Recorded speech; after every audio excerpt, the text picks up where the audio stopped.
My name's Gabby Rippol. I'm from the Career Practitioner Referral Network, and I'm here today to talk to you about what type of vet courses are best for me as an athlete or you as an athlete. So today we're going to talk about what vet means, the type of courses and the type of format these courses take, an athlete's perspective, and then the benefits of studying vet courses for athletes, and then what you need to consider if this is the path you want to go down and how you go about doing it. VET stands for Vocational Education and Training. It's basically providing a focus on practical skills. It's industry-based training, so there's people who are working in the various industries who are teaching at TAFE and private colleges, so it's up to date and it's really getting people ready for the workforce. So graduates of vet courses can transition straight from school into the workforce with skills. If they've been out of the workforce for a while, they can join after a break with some new skills. They can upgrade their skills if they want to develop more in their chosen field, or they could transition into a totally different career, and vet allows them to do that. Some of the qualifications are there: health and fitness, very practical, very hands-on industries. So that's where the big focus is on skills. And not everybody is going to go to university or want to study for something a bit more theoretical. A lot of people want to use their hands and gain new experiences and skills all the time, and vet qualifications allow you to do that. You can see on the Australian qualifications framework, the first column is secondary schools, and you can start your climb up the ladder by doing some qualifications at school while you're at school. And in the vet world, that is certificate 1 and 2. You can then do cert 3 and 4. All these are qualifications in various fields, and it goes up to diploma and advanced diploma, which you can see are the equivalent of a diploma and an associate degree in higher education or in universities. So we'll learn more about the pathways, but you can see that vet is front and centre in qualifications in Australia, in Australian education. So who offers vet? Registered Training Organisations, or RTOs. Each Australian state and territory registers RTOs to provide quality training, deliver courses developed with industry, and to provide nationally recognised qualifications. These can be TAFE colleges or private colleges. So the athlete's perspective that we're looking at today is Chloe Legazzo. Chloe is a professional footballer. She's represented Australia 45 times in football, went to the World Cup in 2019 and was also an Olympian in 2016. Now, Chloe is a current member of the Matildas team, but more importantly, in her career so far, it's taken her to various parts of the world as well as in Australia. So we're going to learn how, in her story, she talks about how she wishes she had have done this when she was playing overseas, and she never got the chance. She wasn't sure what she wanted to do, but there weren't the options that vet courses allow now. COVID's given us a real opportunity to upskill and to transition through online learning. A lot of RTOs who didn't offer online learning have to do it now, and it's a real opportunity, and it will be in the future when the world changes out of the situation we're in at the moment. We're here with Chloe Legazzo, Matildas player, 45 tests for Australia, including 1 World Cup and 1 Olympic Games. Now Chloe's over in England at the moment, and Chloe, what are you currently doing sports-wise, and what sort of time commitment is that for you?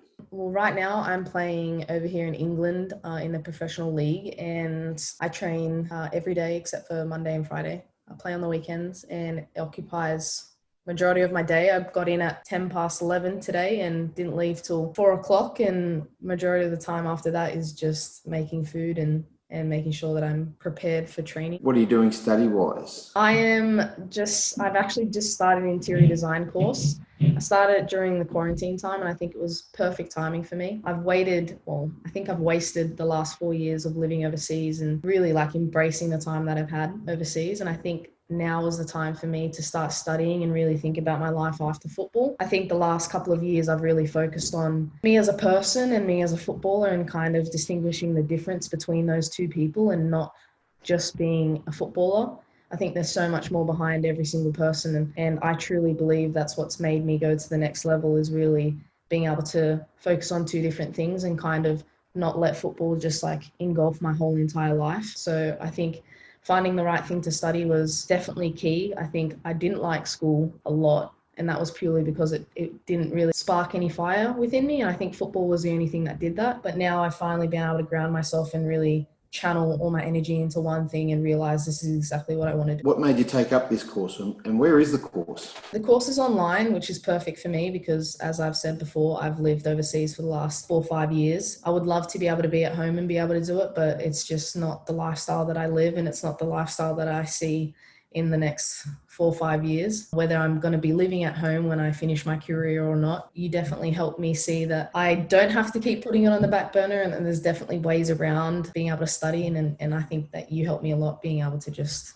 go forward and really commit into it. But I feel like having a great advisor really helped with all the needs that I needed. Honestly, you found me a course that has been perfect. And I think the biggest challenges for me is just being able to weigh when's the right time to study. I feel like for me, I haven't had a preseason in 4 years, and I'm going through preseason right now. Kind of finding the perfect balance between training and studying has been the hardest part. So vet courses are really designed to be practical, and it does actually help athletes in a lot of way with the flexibility. As you heard, Chloe's in Bristol in England, studying from a private college, interior design, that's based in Sydney. The flexibility in the delivery comes in many ways. TVET is when you're at school and you're doing a course at school, whether it's in hospitality or something similar. An EVET is something that you can do through school at an external venue like a TAFE college. So you go there. So both of those still count for your HSC. If you were at school and balancing it, the pressures of sport with being at home and studying, it allows you to do something you really can get your hands on and get dirty and really set yourself up to pick up some good skills. School-based apprenticeships and traineeships are also things that you can do at school. You can study face-to-face at a college, probably limited now at this present time, but online study. Chloe mentioned that she does it in her own pace because she's disciplined that way. She doesn't have somebody on her back saying, do it now, do this, do that. She can do it in her own time. Some people that works. Other people, I prefer, for example, to know that I've got a class on this day. I've got a assignment due this day. It helps me, but it allows me with the flexibility to study wherever I am in the world, and that's a good thing for athletes. Online study could just be all notes and doing study from the computer, which means you turn it on, similar to what Chloe does, and it could be a Zoom class or it could be a recorded class. Some of them have set classes, and as I said, at your own pace, which really helps you to work around that balanced life of being an athlete and having other things, other pursuits outside. And interior design you'd think it was a practical course. How are you finding that, doing it by distance? It's actually been a lot easier than I thought it would be. Although I don't have someone to kind of tap me on the shoulder and kind of guide me in a way if I need it. I feel like interior design is such a creative industry that, I can spend a lot of time online looking at YouTube, looking at interior courses, looking at books, just anything I possibly can to get any creativity into my mind. And I feel like it's just a way of expressing yourself, and you can't really get it wrong. Now, when you looked at this course, you hadn't studied for years. Yeah. So was confidence, were were you nervous, or Yeah. how did you feel about? You need to have confidence to do something. Yeah, I was definitely nervous. I mentioned before that I wasn't really the greatest student in high school, and I think that was my biggest thing, was being nervous about just starting the course and committing to it, and then getting to a point where I'm just like, I can't do it anymore. I haven't studied in 6 years, and I haven't done homework in a long time, so that was the biggest pressure for me. And it's just been so easy, to be honest. Like, once you find something that you love, it isn't a chore, as cliche as it sounds. Like, I really enjoy doing it, and although there's some parts that I don't like, I feel like the overall goal, or what I want to accomplish, ends up just outweighing everything else. So for me, it's been quite easy because we have a time frame. If I hand in an assignment, I have a 5-day period of when I know the teacher's going to mark it. This course that I'm doing right now, there's no time frame. So I think that was a big factor for me. I definitely didn't want to feel like I was rushed to get an assignment due on time, or I felt like I had to have pressure towards it. So I actually breezed through the first 3 or 4 modules within a month and a half, and it really blew me away, because I obviously was like, oh, I haven't studied in so long, and I didn't really know if I was going to be able to complete it, but it came around really easy. I find my teachers are so nice, and it's just been a great experience so far. It's definitely made me want to study more and go into an actual university degree down the line. It's definitely a stepping stone, and I definitely didn't think I would be as happy as I am right now. So other benefits for athletes, of course, they're industry based, so they're up to speed. So it's not like you're going to be learning something that's going to be outdated, or a curriculum that's 10 years old. It's going to be up to date and modern, because they're preparing you to join the workforce. The courses are basic skills. They could be life skills, could be literacy and numeracy training, in case that you haven't studied for a while, or you weren't the best student, or you haven't got that confidence. Vet courses allow you to get a foundation of literacy and numeracy, so that you can then pursue your education quite easily. It could be different skills. It could be training for specific business. It could be a hobby, but it's gaining skills, and it all allows you to transition from school, sport, straight into work. As I said before, education framework allows vet courses to be part of the pathway into universities and to higher education. They provide the more practical, work-orientated occupational skills. University and higher ed courses are more known for theory-based and for more the professional career paths. So courses that vet courses in the Cert I-IV Diploma can provide students with a pathway into a higher education sector. So if you wanted to be a PE teacher, for example, you may find by doing a certificate 3 and 4 in fitness, that will get you into a diploma of sport or a diploma of fitness. And having that diploma will actually allow you to go into university, or give you that entry to university. As well as entry requirements, some vet courses can provide credit towards a higher education courses. So the example I have here is someone who graduates with a diploma may get a few semesters of credit towards their bachelor degree if they go to university.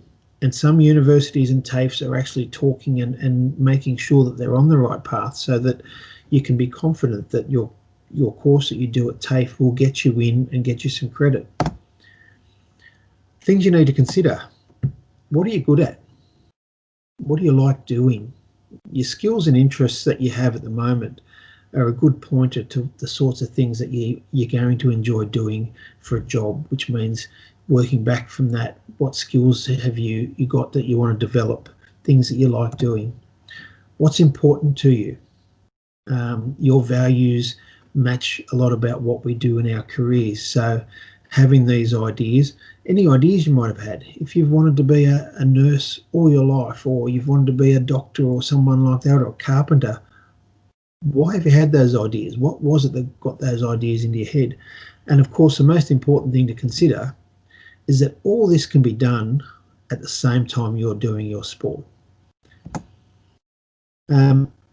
In In the news a lot, we hear about occupational skills shortages. The federal government is very good with their stats and data on what skill shortages there are, and vet courses allow that. And now more than ever, where there's skill shortages, TAFEs and private colleges want to give incentive for people to come and upskill. The governments are putting money into training so that they can get more people filling these skill shortages. And most of the states are providing opportunities for people to access free vet courses or funded vet courses. Also, the TAFE network is into the Elite Athlete Education Network, providing incentive for athletes. Universities have done it for a while now. Now the TAFEs and colleges want to get in as well, because they see the type of student that they want studying aren't just the ones that are going to come and enroll. They're the ones that are going to come and do their best and be disciplined and committed and actually graduate. And if it's a vet course, you're going to graduate with skills and become job ready. So what do you do now if you want to pursue this? Either you talk to your AW&E manager about accessing the Career Practitioner Referral Network, and then the practitioners all around the country that you've got access to will then talk to you about what's right for you, and if that's is the thing for you, then we'll help you get on that pathway. I think we'll leave the last word to Chloe. Are you? Would you recommend this course or this type of study to others doing what you're doing? Yeah, I mean, I've been talking to everyone about it. I've actually encouraged, well, my girlfriend wanted to get back into studying and wanted to become a firefighter, and I edged her to get back into studying. So she's actually done it. So I feel like, yeah, I would definitely recommend it. I definitely wish that I did this a lot earlier.